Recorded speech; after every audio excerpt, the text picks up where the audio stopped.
Morning, everybody.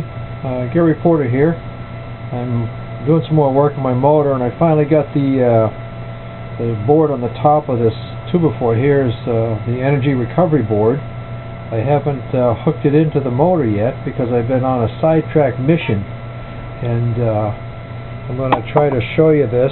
And this is from a crop circle in England, and what I'm doing, this is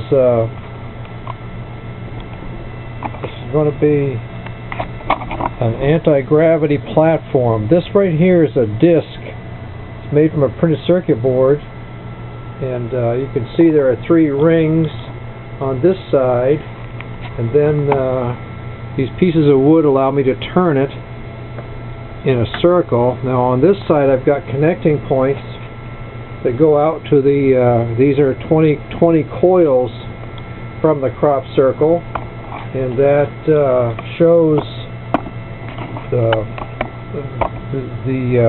energy level in the circle. There's 3 different energy levels that are used, and 16 of the 20 coils are impulsed to give you not only a lift off, but also a direction of travel.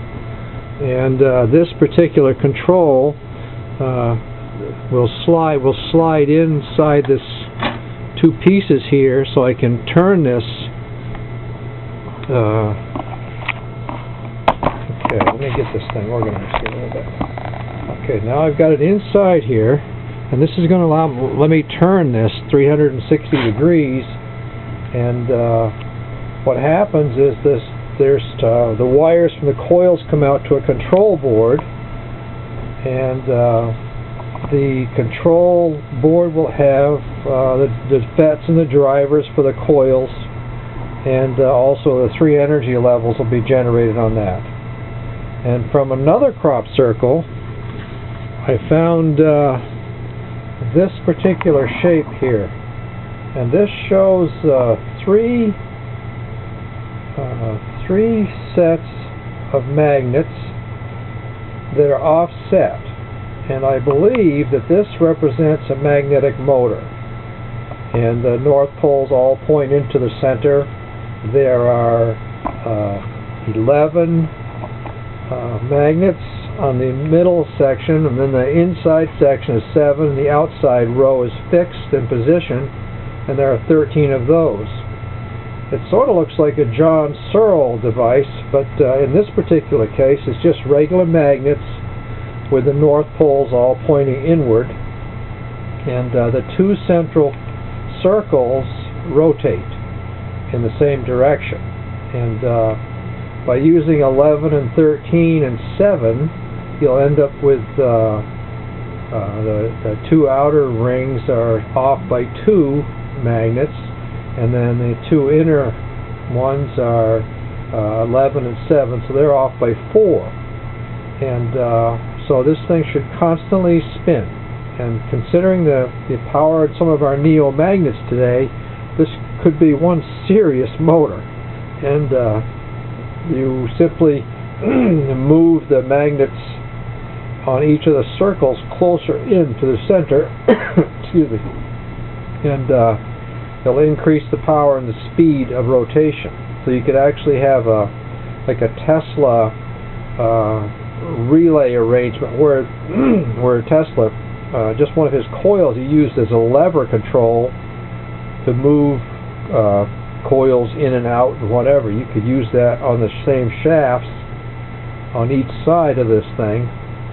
The complicated part is getting the inner magnets to a shaft. You have to have some kind of like maybe a collar or something that would hold the 11 magnets, and that's it.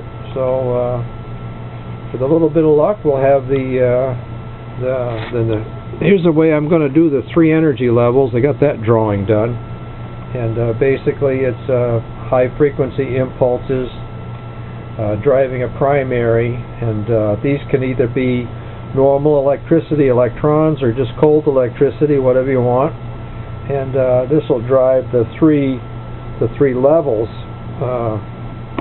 There are from the crop circle, I've determined that there are 14 over 31 times V1, which is the input pulses.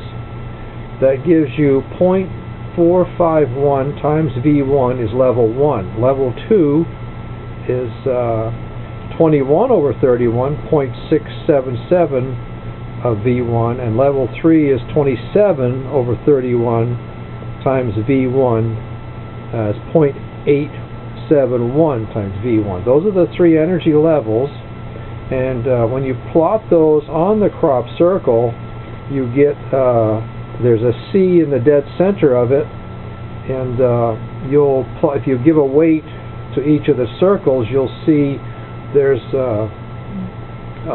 definitely one side of the crop circle is showing a high power section, and the other side is a weakness with a C aiming towards the weakness, meaning that's the direction of travel.